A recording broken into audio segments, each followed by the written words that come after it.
Сәлеметсіздер ме оқырмандар? Бүгін марафонның бірінші күні басталады.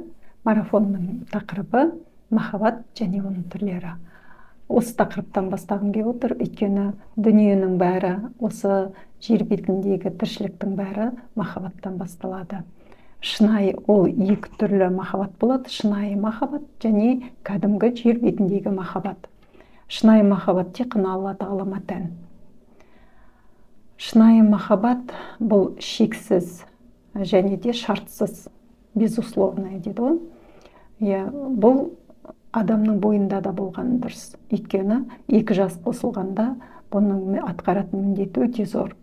Және де өзімшіл, эгомен байланысты махаббат болады. Бұл тақырыпты қозғап отырғаным, көпшілігі қазіргі кезде қосылғаннан кейін тез айырылысып кетіп жатады, ренжісіп жатады. Балаларға да қарамай екі жаққа кетіп, өте үлкен жеке ауруларына ұшырап жатады. Сондықтан осы тақырып өте маңызды деп ойладым. Шынайы махаббат деген бұл жаратушыға тән.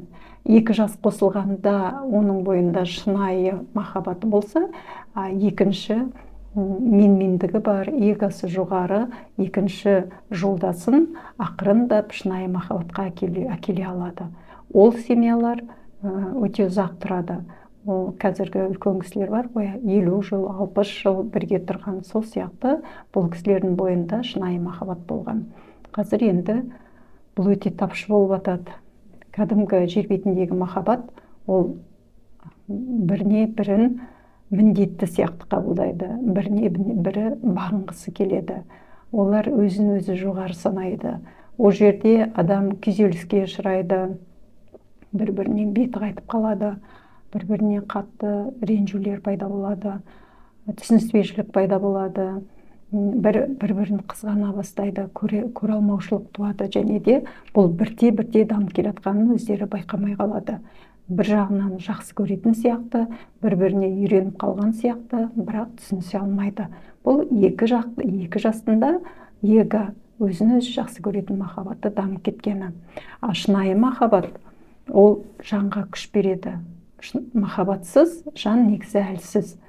Бұл шынайы махаббат өмірде үлкен өзгерістерге әкеледі, өте жақсы өзгерістерге әкеледі. Мынау зәулім шыққан үйлер, қазіргі жетістіктер жетіп отырған шынайы махаббаттан басталады бәрі. Сондықтан шынайы махаббат болған кезде адам бойында асыл қасиеттер дами бастайды. Адамды бақыттылыққа жетелейді. Жаңағы кәдімгі махаббат ол адамды жеке ауруына және де адамды психикалық түрде ақырын ауруға ұшыратып өлімге әкеледі. Ең басты тақырыбымыз осы. Бұл кәдімгі махаббат бұл талап етеді, күмәндандырып көбейеді, өкпелейді, қорқыныш пайда болады, жоғалтып алуға қорқады, бір-бірін, содан көп нәрсе басталады. Адам екі жас қосылғанда, мысалы, әкенің махаббаты жетпеген қыз бала, ол өзіне жолдасының бойынан әкесі бола алатындай қасиеттерді іздейді. Анасының жанынан көп шықпаған ер бала, жолдасының бойынан аналық қасиетін іздейді. Және екеуі бірге өмір сүргеннен кейін оны толық жаңағы аналық махаббатқа тойғаннан кейін оларға енді әйел керек болады.